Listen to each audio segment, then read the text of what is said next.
जो श्रवण कराते, तरल प्रेम से सुनने आते। कृष्ण कथा जो श्रवण कराते, तरल प्रेम से सुनने आते। उनको भव से पार करेगी कृष्ण कथा, उनको भव से पार करेगी कृष्ण कथा। जन जन का कल्याण करेगी कृष्ण कथा, हो जन जन का कल्याण करेगी कृष्ण कथा। जीवन का उद्धार करेगी कृष्ण कथा। सफल नगद व्यापार करेगी कृष्ण कथा, सफल नगद व्यापार करेगी कृष्ण कथा। जीवन का उद्धार करेगी कृष्ण कथा। जन जन का कल्याण करेगी कृष्ण कथा। जीवन का उद्धार करेगी कृष्ण कथा, हो जन जन का कल्याण करेगी कृष्ण कथा। जीवन को उद्धार करेंगे कृष्ण कथा, ओ जन जन का कल्याण करेगी कृष्ण कथा। जीवन का उद्धार करेंगे कृष्ण कथा, जीवन का उद्धार करेंगे कृष्ण कथा। जीवन का उद्धार करेंगे कृष्ण कथा। परीक्षित जी ने प्रणाम और अभिवादन पूर्वक पूछा, मनुष्य मात्र का कर्तव्य क्या है और जिसकी मृत्यु निर्धारित हो गई है, ऐसे प्राणियों को क्या करना चाहिए? किसका स्मरण करें, किसका भजन करें और किसका चिंतन और पूजन करें? सुखदेव जी ने कहा, सबसे पहले तो जिसे ये लगे कि मेरी भी मृत्यु होगी, मेरा भी अंत समय आएगा, ऐसे लोगों को जैसे जल में तेल डाल दीजिए तो जल में तेल रहेगा किंतु अलग ही रहेगा। चीनी पानी में डाल दीजिए, चीनी दिखेगी नहीं, किंतु जल डाल दीजिए, जल में घी डाल दीजिए तेल, तो हमेशा जल और घी अलग ही दिखेंगे। बस संसार में शर्करा की भांति न रहे, घी अथवा तेल की भांति रहे। तेल और घी को स्नेह कहते हैं। संसार के प्रति स्नेह तो रखें, लेकिन हमेशा आसक्तिहीन होकर रखें। यह सोच के मन में चिंतन और विचार पूर्वक रहें कि हमें एक न एक दिन जाना है। जैसे हम लोग दिल्ली जाते हैं, रहते हैं पूरे मनोयोग से, लेकिन ये विचार तो रहता है ना, घर भी जाना है। गंदे कपड़े को अटैची में बंद करते रहते हैं, एक एक दिन गिनते रहते हैं, एक दिन बीत गया, आज भी बीत गया, अब तो 15 तारीख को चलना है भाई। अटैची बांधा, कपड़े बांधे सब, हाँ हम आने वाले हैं, चिंता न करो। बस दिल्ली में है व्यक्ति, लेकिन विचार पूर्वक है कि हमें एक दिन जाना है। संसार में पूरी मस्ती के साथ रखें, लेकिन ये विचार रहे कि एक दिन हमें जाना है। यात्रा का पाथे तैयार करते हैं ना, जिस दिन जाना हो दिल्ली से, तो भैया रास्ता में क्या खाएंगे, जुगाड़ बना लेते हैं, टिकट बनवाते हैं, पाथे बनाते हैं, पैसा रख लेते हैं। बस हमारी भी यात्रा होगी तो रास्ता का कुछ पाथे तो चाहिए, खर्च तो चाहिए। बस सत्संग, भजन, भागवत, रामायण, दान, पुण्य, यही तो रास्ता का पाथे है। यही सब हमारी उस यात्रा में सहायक होते हैं।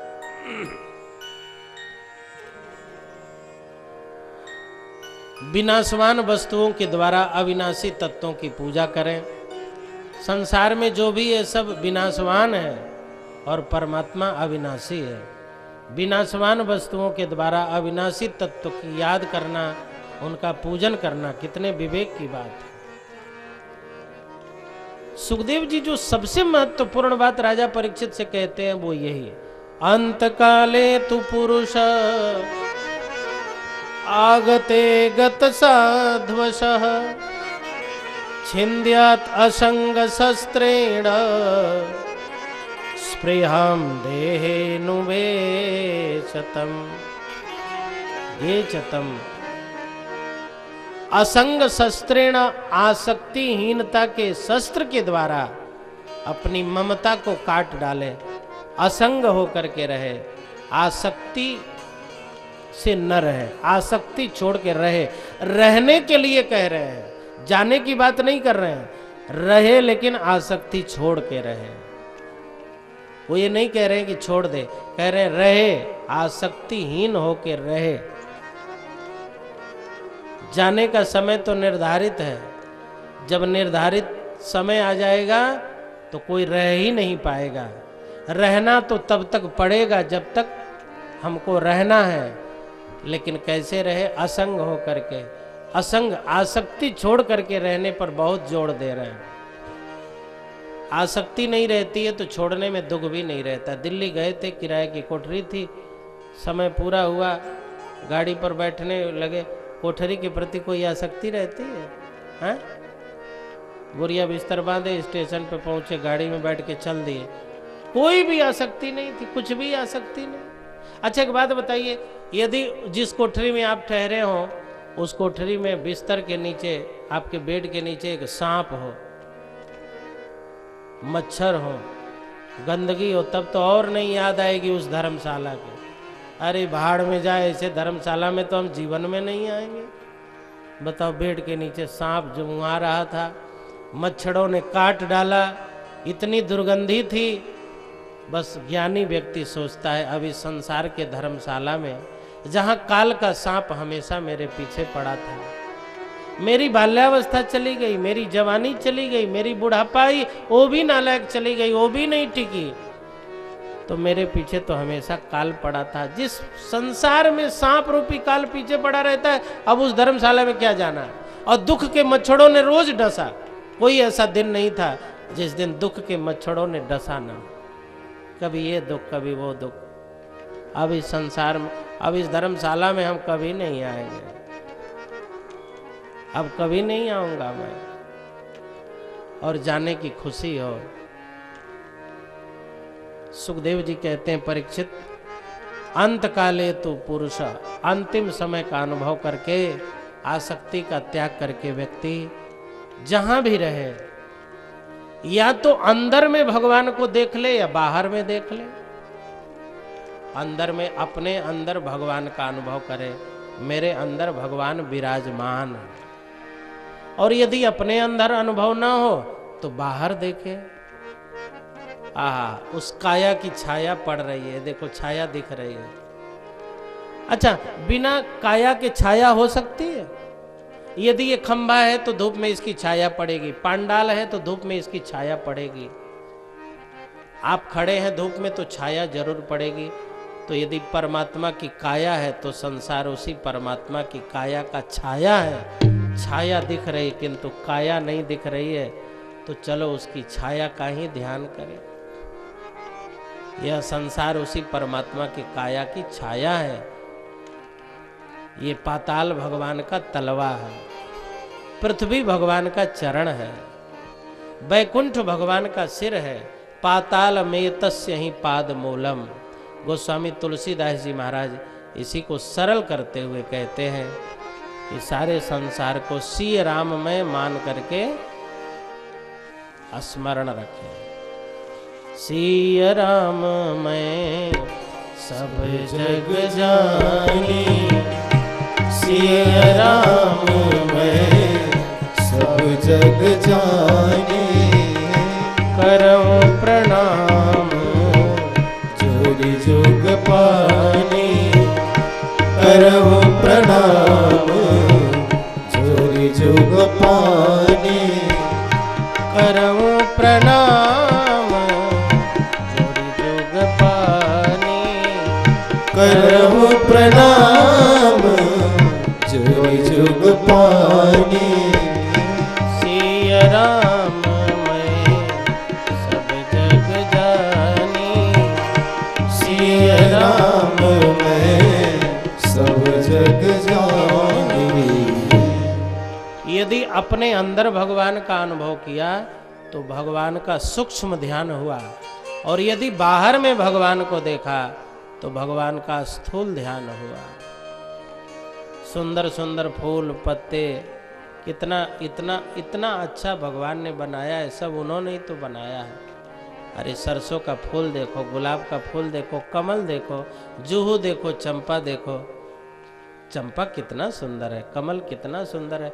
अच्छा, जब उसका सामान इतना सुंदर है तो वो कितना सुंदर होगा। जब उसके बनाए हुए सामान इतने सुंदर हैं तो वो भी सुंदर ही सुंदर होगा। उसके सामान की सुंदरता से उस बनाने वाले शिल्पकार की कल्पना करें कि जब उसकी ऐसी कल्पनाएं हैं, संसार इतना सुंदर, तो बनाने वाला कितना सुंदर होगा। और बस यही सोचते सोचते उसको ढूंढते रहें, और जिन ढूंढा तिन पाइया, गहरे पानी पैठ। जिसने ढूंढा उसे मिला। अब परीक्षित जी ने पूछा, महाराज यदि यह संसार भगवान का स्थूल रूप है तो भगवान अपने स्थूल रूप को कैसे बनाते हैं, जरा विस्तार पूर्वक बताइए। सृष्टि को भगवान कैसे बनाते हैं। तब सुखदेव जी ने कहा, परीक्षित जो प्रश्न तुम पूछ रहे हो यही प्रश्न एक बार विदुर जी ने मैत्रेय जी से पूछा था। परीक्षित जी कहने लगे, महाराज जी हम तो श्रापित हैं इसलिए पूछ रहे हैं। हमें तो 7वें दिन मरना है, तो और क्या करना है, कथा ही सुनना है। तो परीक्षित जी को तो श्राप नहीं लगा। परीक्षित जी ने कहा, विदुर जी को तो श्राप नहीं लगा था, फिर वो क्यों कथा सुनने बैठे। तो सुखदेव जी कहने लगे कि उन्हें कोई श्राप तो नहीं था, किंतु एक बार विदुर जी ने देखा कि जिस राज्य का, जिस वंश का मैंने अन्न खाया है, उसके वंशधर राजकुमार जुआ खेलने लगे हैं। तो सही व्यक्ति गलत चीजों को देख करके स्पष्ट बता देता है, साफ साफ बोल देता है। लेकिन परीक्षित एक बात बताएं, इस संसार में साफ साफ सही सही बोलने वाले तो बहुत हैं, लेकिन साफ साफ सुनने वाले बहुत कम हैं। अच्छा, आपने देखा होगा कई लोग दिन भर यही, देखो भाई हम तो साफ साफ बोल देते हैं, आपको अच्छा लगे चाहे बुरा लगे, हम तो साफ साफ बोलने वाले हैं। मैं ऐसे साफ लोगों से पूछता हूँ, साफ साफ बोल तो देते हो, साफ साफ सुन भी लेते हो क्या है? जैसे आपने दूसरों के लिए साफ साफ बोल दिया, ऐसे दूसरे भी आपके लिए बोल देंगे तो सुन पाओगे हैं? इसी को नंगा करना बड़ा सरल है, लेकिन कोई आपको नंगा करे तो, देखो भाई हमको तो ये व्यवस्था अच्छी नहीं लगी, यह तो बात बहुत कह सकते हैं, बहुत लोग कह सकते हैं, लेकिन आपको कोई कह दे तो सुन पाओगे कि तुम तो उस व्यवस्था लायक हो ही नहीं। तन पे नहीं लत्ता चल दिया कलकत्ता, जाके अपन मुंह देखो पहले हैं, तब आपको अच्छा लगेगा। साफ साफ कहने का दावा करने वाला यदि साफ साफ सुनता नहीं है तो कहना गलत है। यदि स्पष्ट बातें आपको प्रिय नहीं है तो स्पष्ट बातें कहिए नहीं, और यदि कह रहे हैं तो कोई ना कोई आपको भी कह देगा।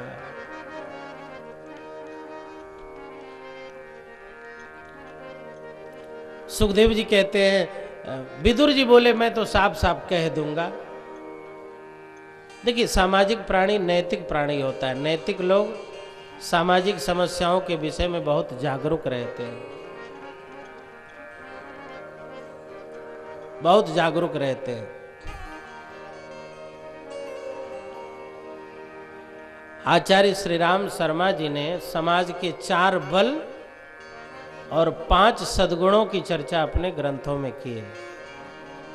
समाज के 4 बल हैं और 5 सद्गुण हैं। वो 4 बल यदि चले जाएं तो समाज निर्बल हो जाता है, और 5 सद्गुण चले जाएं तो समाज कमजोर हो जाता है।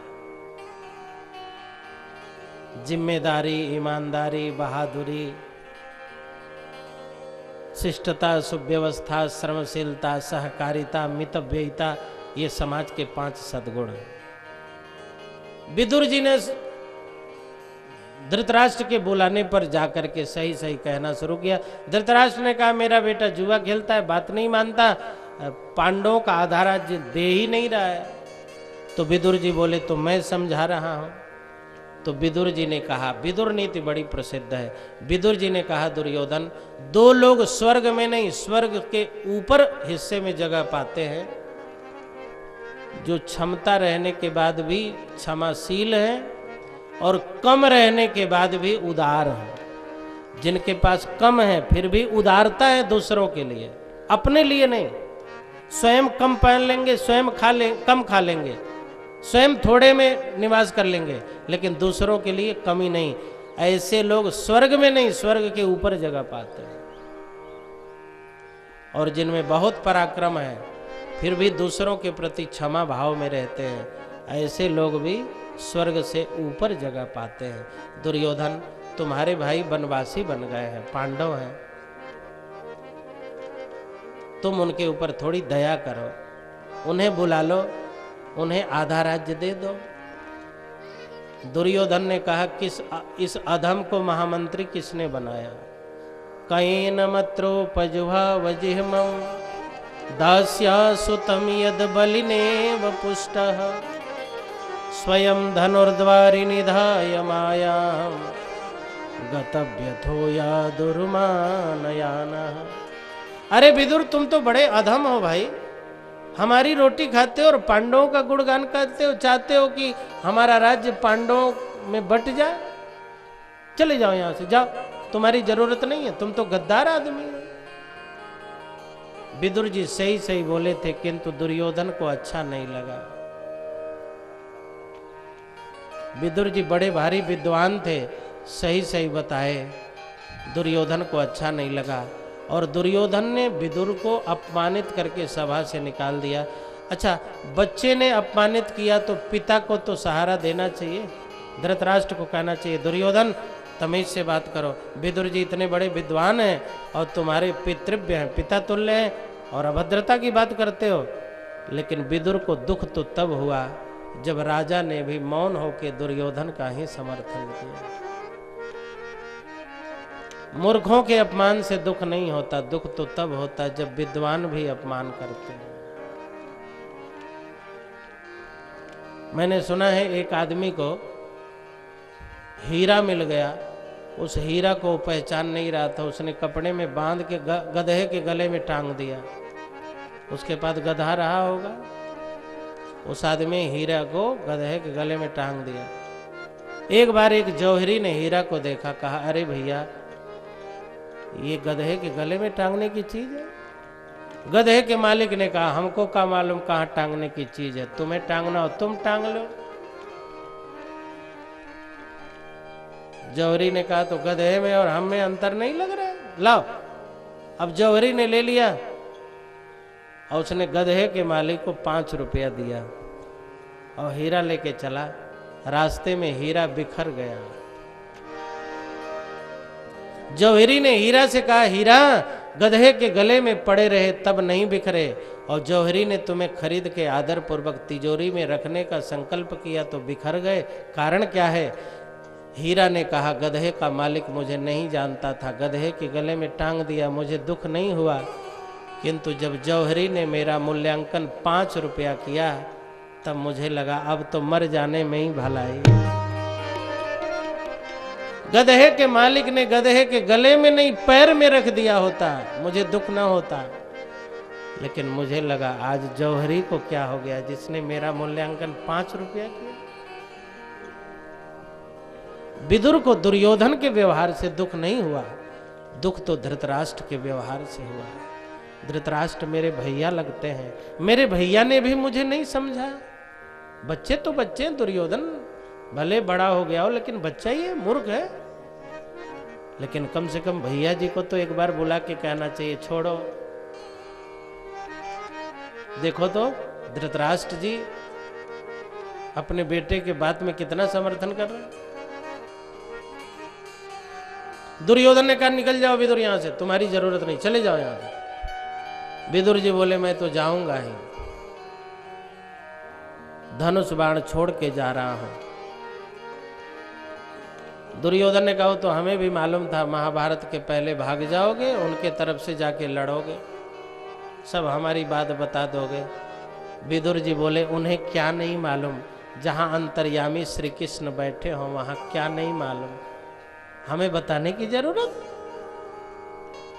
श्री कृष्ण बैठे हैं वहां क्या अनभिज्ञता है, क्या नहीं मालूम है उन्हें। और सुनो, मैं लड़ूंगा भी नहीं उनके तरफ से, ना ना ना ना, मैं नहीं लड़ूंगा, क्योंकि सत्य के तरफ कोई हो न हो, सत्य स्वयं ही अपराजेय है, सत्य को कोई नहीं हरा सकता। सत्य को किसी के समर्थन की जरूरत नहीं है, सत्य में स्वतः बल होता है। सत्य किसी की अपेक्षा नहीं रखता। गाड़ी में पेट्रोल डालिए, डीजल डालिए, तब गाड़ी चलेगी, लेकिन सत्य को स्वयं भगवान का संबल प्राप्त है। सत्य का समर्थन करके व्यक्ति धन्य होना चाहे तो व्यक्ति धन्य हो जाए। धर्म के मार्ग पर चल करके कोई प्राणी अपने आप को धन्य करना चाहे तो कर ले। सत्य और धर्म का समर्थन करने से व्यक्ति धन्य होता है, सत्य और धर्म धन्य नहीं होता, क्योंकि सत्य और धर्म अपने आप ही धन्य है। समर्थन करो तो तुम्हारी मर्जी, न करो तुम्हारी मर्जी। गंगा में आप नहाओगे तब गंगा पवित्र होंगी क्या? गंगा में नहाना हो तो नहा लो, डुबकी लगा लो, एक लोटा पानी लेके जाओ, तुम्हारी धन्यता है। गंगा को क्या गरज पड़ी है? नहाओ चाहे चूल्हे भाड़ में जाओ, गंगा तो बह रही है, तुम्हारी मर्जी है, नहा लो, प्रणाम कर लो। लेकिन वो आपके स्नान और प्रणाम के लिए नहीं बैठी रहेगी कि पैर छुओगे तो खुश हो जाएगी। वो तो अपनी मस्ती में बह रही, अपने आनंद में बह रही। सत्य के मार्ग पर कोई चल के अपने आप को धन्य करना चाहे तो चल ले, लेकिन सत्य को व्यक्ति की जरूरत नहीं है, व्यक्ति को सत्य की जरूरत है। धर्म को किसी के बल की जरूरत नहीं है, व्यक्ति को धर्म के बल की जरूरत है। विदुर जी धनुष और बाण छोड़ करके चल पड़े। सुखदेव जी कहते हैं ये विदुर जी नहीं गए हैं, कौरवों का पुण्य चला गया है। सनिर्गतः कौरव पुण्य लब्धः गजावयः तीर्थ पदः पदानि। रावण जब ही विभीषण त्यागा, रावण जब ही विभीषण त्यागा,